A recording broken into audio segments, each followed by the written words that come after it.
సరి అయిన ఎంక్వైరీ చేసుకొని అసలు మీరు తీసుకొచ్చిన పంపులు 21 పంపింగ్ స్టేషన్స్ ఏ కంపెనీకి వెళ్ళి తీసుకొచ్చిండ్రు, టోటల్ అసెంబ్ల్డ్ మోటార్స్, దాని వాల్యూ ఎంత? బిహెచ్ఎల్ మోటార్ మా ఉదయ సముద్రం ప్రాజెక్టులో ఏఎంఆర్పీలో నేను ఫస్ట్ 99లో ఎమ్మెల్యే ఉన్నప్పుడు ఫిట్ చేపిస్తే ఇప్పటికి రిపేర్ రాలే.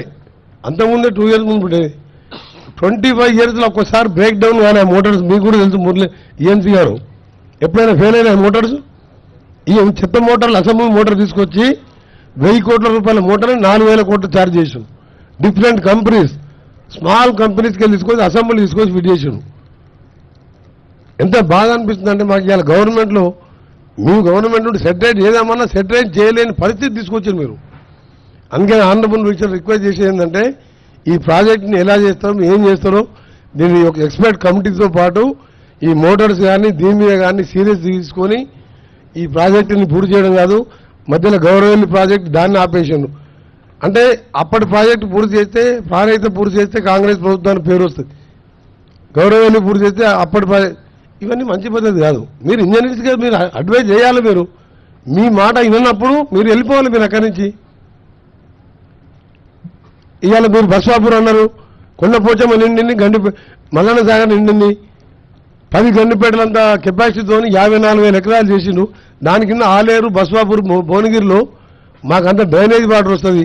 ఫీడర్ ఛానల్ తోటి మీరు ఒక 2 లక్షల ఎకరాలు నీళ్ళు వస్తుంది.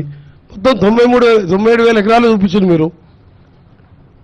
మళ్ళీ 3rd TMSకి టెండర్ పిలిచిండు, వానికి కూర్చోబెట్టి పని చేపిస్తున్నారు. మన నిజాం సాగర్ లిఫ్ట్ అంటున్నారు.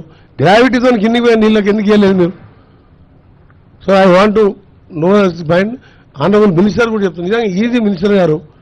కొండపోతే ఎప్పుడు నిండా ఉంటుంది, ఒక జస్ట్ ఫామ్ హౌస్ తప్ప ఎక్కడ పోవు నీళ్ళు. I'm not criticising any government. ఆ గవర్నమెంట్ అయిపోయింది, దాని గురించి మాట్లాడుతుంది. మాకు బాధ అనిపిస్తుంది, ఎప్పుడు నిండా ఉంటుంది, కిందికి ఒక 400 acres పోతుంది, 1 ఎకరా నీళ్ళు వస్తుంది దాని మీద. ఇప్పుడు నిజాం సాగర్ లిఫ్ట్గా మొన్న టెండర్లు పిలిచిండు. నేను ఇవాళ వచ్చింది కూడా మీ పర్మిషన్ తీసుకొని ఇవి తెలుసుకోవడానికి. నల్గొండ జిల్లాలో ఎన్నో 4-5 లక్షల నీళ్ళు ఇచ్చాయి. సరే ఇంత ఖర్చు పెట్టినావు, ఏం చేసాం? What is the benefit? ఎకరానికి 10-12 వేల రూపాయలు ఖర్చు వస్తుంది రేపటి మీద. ఎకరానికి 12,000 మీద రైతు నువ్వు ఇన్వెస్ట్ చేసినప్పుడు ఆయనకు ఎంత రిటర్న్ వస్తున్నది? ఏం ఆలోచన నేను పనిచేసాం. దీన్ని సెటరేట్ చేయాలని గౌరవ మంత్రి గారు నా యొక్క రిక్వెస్ట్.